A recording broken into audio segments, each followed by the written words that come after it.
Good morning, Sunrise. It's good to be with you this morning. It's a little extra chilly out this morning. It's warm in here, warm and cozy. We're going to worship this morning and sing to God. Start out this morning with a song that just talks about storms surrounding us sometimes in our lives. Sometimes there's chaos in our lives, and maybe a little extra for the Lions fans this morning. But whatever's going on in your life, God is here. God speaks to us. God touches us. His presence is here to calm us, to comfort us, to give us peace, and giving us the confidence and the knowledge that He is our rock and our fortress. So let's stand this morning as we worship, as we sing loud this morning. Let's worship.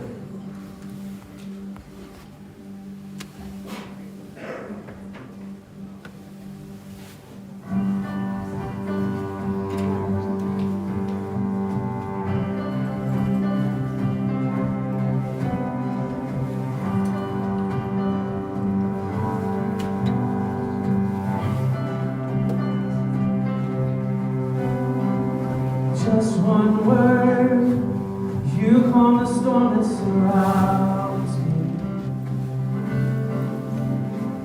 And just one word, the darkness has to retreat.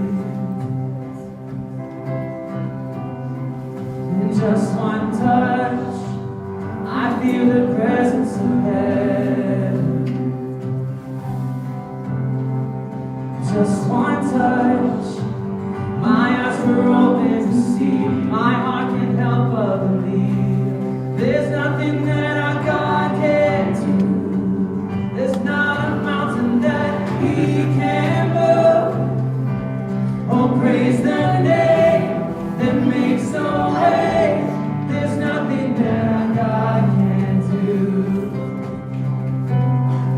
In just one word, you heal what's broken inside me. In just one word, and you revive every dream. In just one touch, I feel the power of heaven. In just one touch, I feel the open to see. My heart can't help but believe. There's nothing that our God can't do. There's not a mountain that He can't move. Oh, praise the name that makes a way. There's nothing that our God can't do. There's nothing that our God can't do. There's not a prison wall He can't break through. Oh, praise the name that makes a way. There's nothing that our God can't do.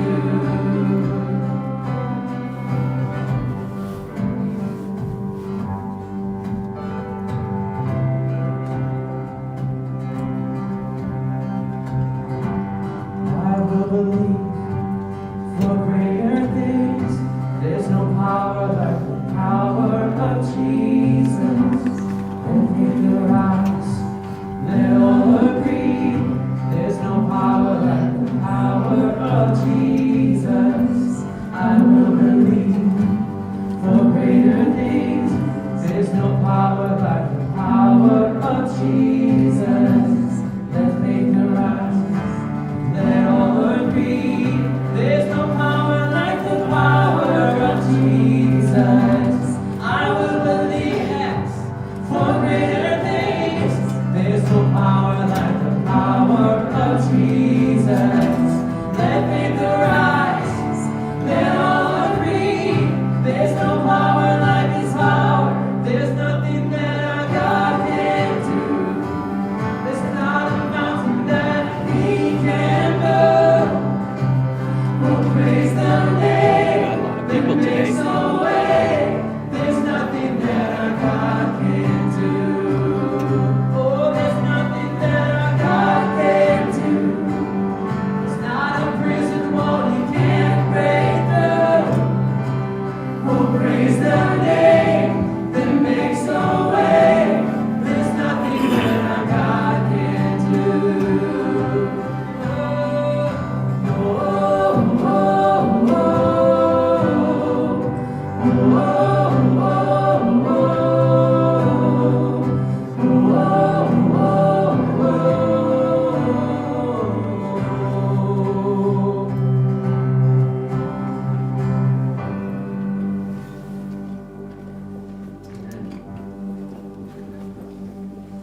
you, Lord.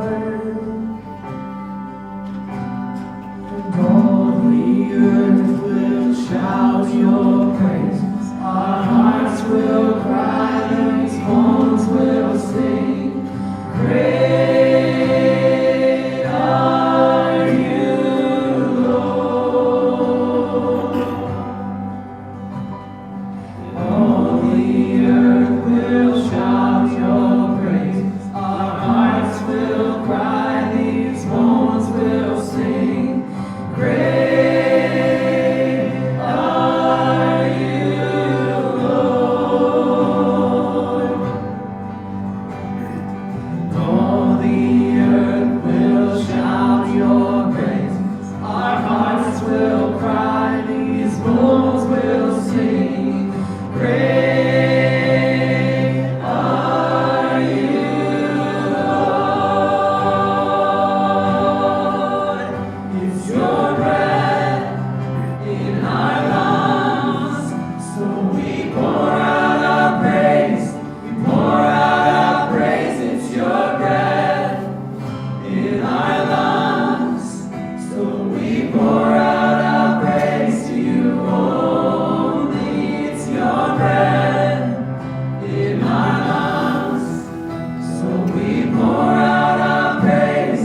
We pour out our praise. It's your breath in our lungs, so we pour out our praise to you only. We are you, Lord. It's the breath in our lungs. Pour out to you, Lord.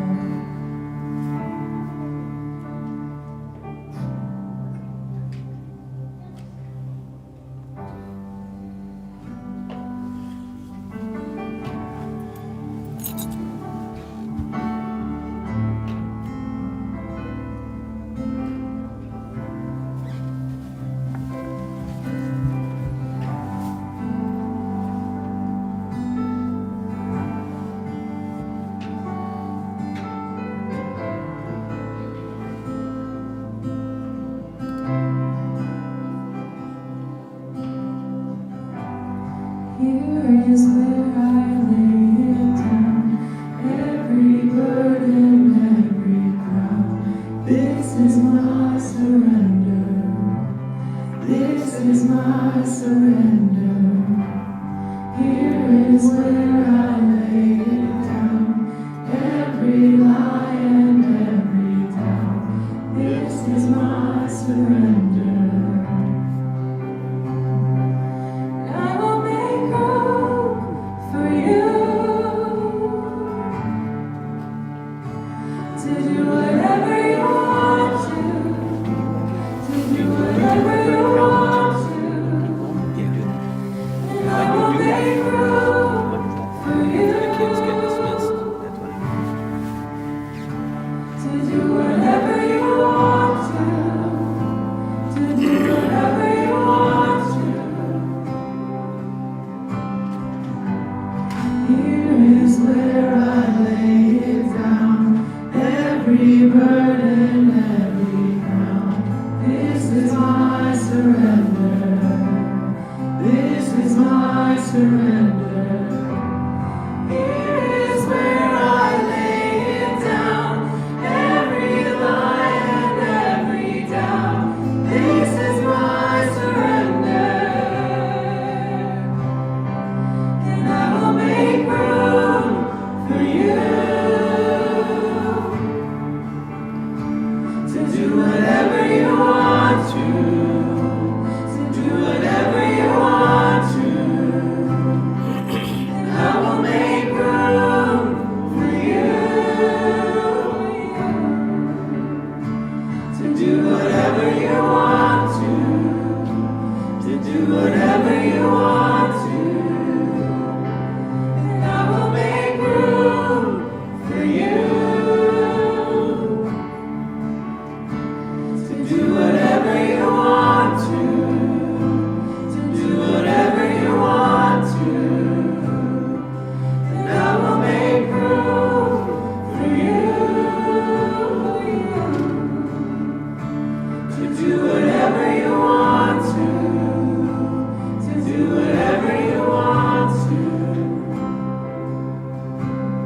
We breathe in, God, and we breathe out your praise.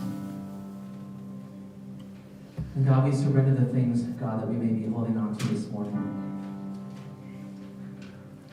We surrender any idols in our lives.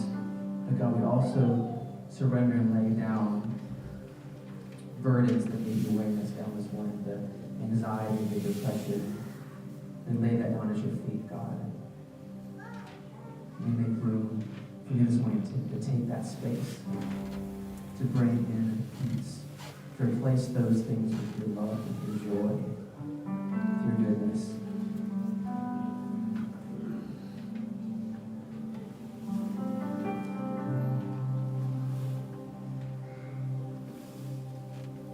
Yes, God. Make room for you today. We're going to make room. Let's go ahead and take a seat.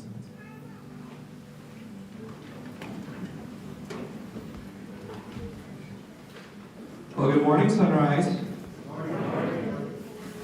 If we forget last night and just forget all of it, how is everyone doing? Right? We're not even going to talk about it, right? It doesn't exist, right? But either way, it is good. It is good to see you all, see all of your smiling faces. Is anyone else ready to move to Florida and know what's coming this week? Anyone? Just for a week, right? And then back. Anyways, it's good to see you all. If you are a guest with us this morning, we just want to say welcome. Thanks for hanging out with us this morning. We would love to connect with you after service. And there's a little section over there that says new here, and we just have some people who would love to connect with you, give you a gift, and say thanks for hanging out with us this morning.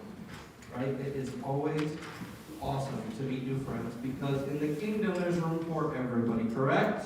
Yeah. All right. Hey, just a couple announcements. The first one is tonight from 4:30 to 6 p.m. we have a game night for all of our middle and high school students, right?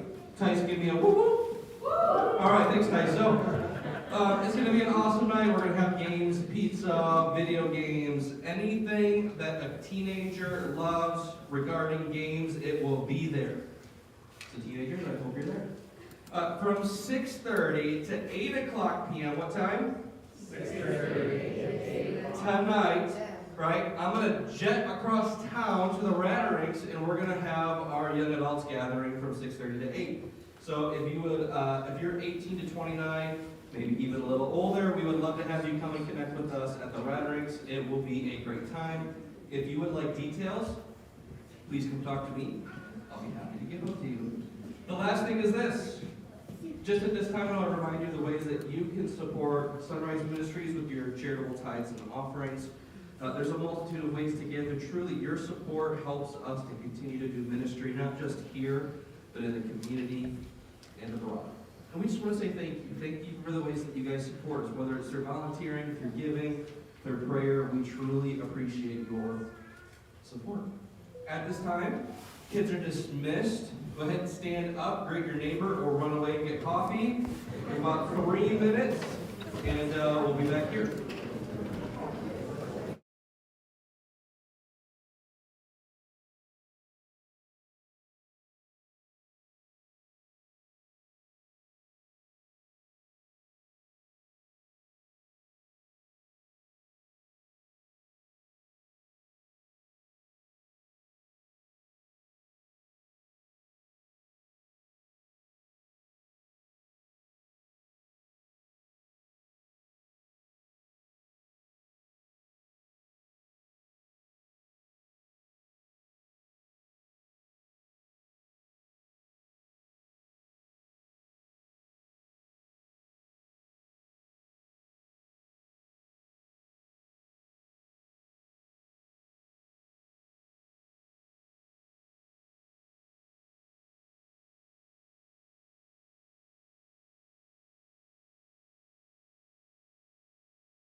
Until we were like, I'm gonna be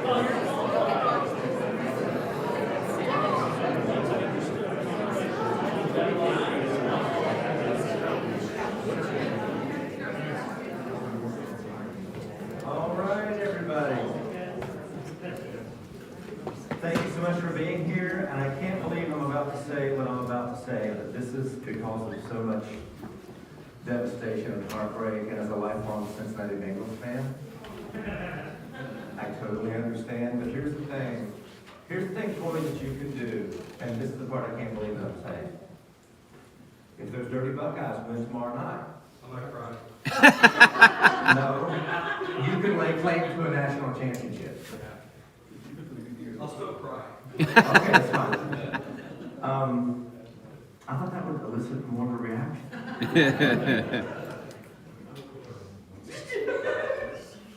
Roger's like, I'm not doing this respect. So today we're entering into the next couple verses of Galatians chapter 5. And then we're going to be talking about how the spiritual life is a life that is free from coercion and subjugation. And we're going to look here in just a few minutes at verses 16 through 18, but there's kind of a lengthy introduction this morning, because I think that sometimes we think of this idea of coercion and subjugation. We think of this idea of living the spirit-filled life, and for most of us, I think that we think of it in terms of living a religious life, in terms of rules and regulations, and kind of exactly the opposite of what the Apostle Paul is talking about. I think for some of us, we think of what we do and how we attempt to control our lives as necessary. Because let's be honest, folks, if you're like me, we all want some guarantees. Right? We all want some guarantees that things are going to work out the way that we want them to work out. We love this idea that if we will do something, then we will get something in return. And if I'm honest, I have experienced in my life, and no doubt you probably have too, that sometimes the freedom of others impinges upon the guarantees that I want for myself. That sometimes when I remember several years ago, before I came here, I applied for a job to teach at a particular university, and the job description and what they were looking for and what they needed, basically the job description, besides having my picture next to it, was me. And they hired somebody else. And I was mad. Why? Because their freedom to hire someone else for a job that I wanted didn't match up with the hoped-for guarantee of 20 years of pursuing higher education and teaching adjunct and doing all the things that I was told that I needed to do in order to get that job. The freedom of academic committees to choose others for scholarships that we wanted, or for coaches to put others in spots on teams that we feel like we have earned and deserved. Can I be honest, folks, this is really why I'm glad that my kids chose to swim in high school. Is because the clock doesn't lie. I remember Drew's junior year, he started out on the B relay on some of the, and for 2 weeks in a row, he swam faster than 2 kids on the A relay, and he looked at me and said, "Dad, what do I do?" And I said, "You keep swimming." But it hurts sometimes when others' freedom impacts what we want. See, when others have freedom, it can be scary, especially when those others that have freedom turn out to be my children. When they exert their freedom to make decisions that I wouldn't necessarily make for them. And let's be honest, it's not just my children. I am famous for saying to students and to friends, and especially to people that I love that are a part of my family, God loves you, and I have a wonderful plan for your life.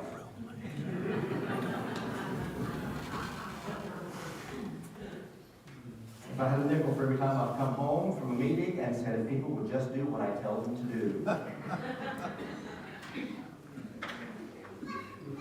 You see, when people that we love exert their freedom, sometimes it elicits within all of us fear and anxiety because we're not sure that they will make the right decisions or utilize their freedom in a way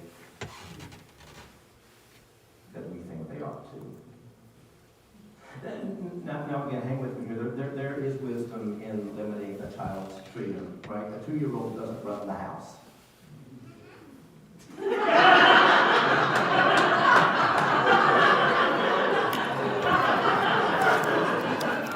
Yes, indeed.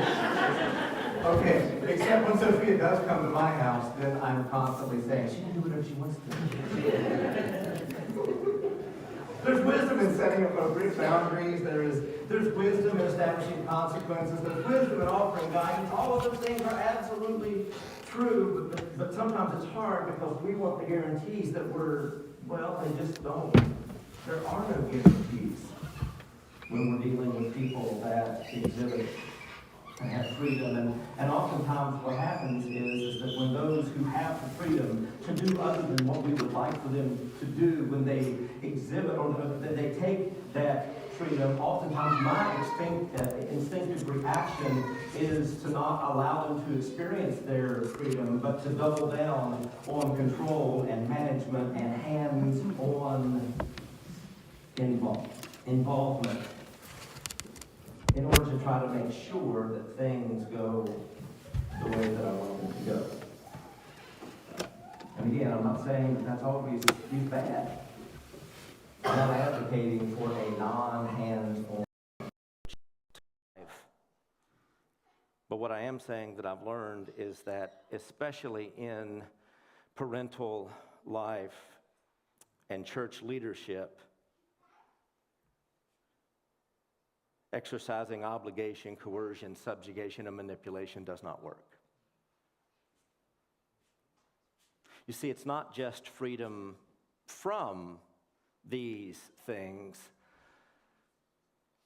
but in my life, friends, I've had to learn, and I'm still learning, to experience freedom of these things.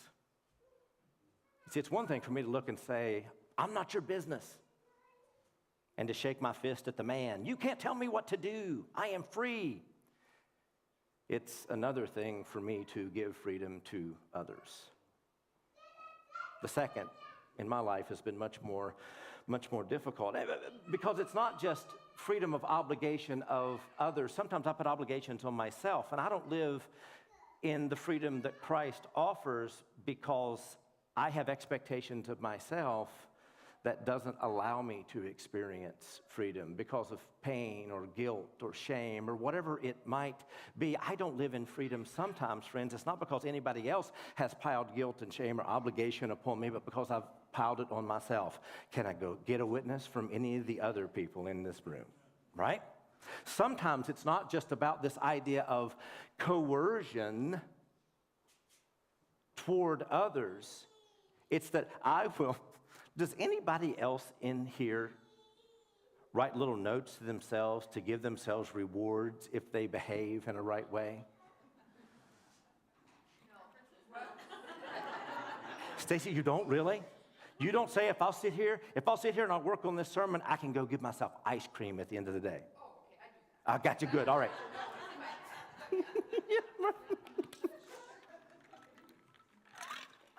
Right, I'll eat a salad for lunch. And I'm like, oh, thank God, I can eat an entire cake for dinner. See, we can all probably think of examples in our lives where this life of freedom, it's what we want and it's what we desire. It's what we desire for ourselves and it's what we desire for those that are around us. But it becomes troublesome when kids rebel or when circumstances spiral into chaos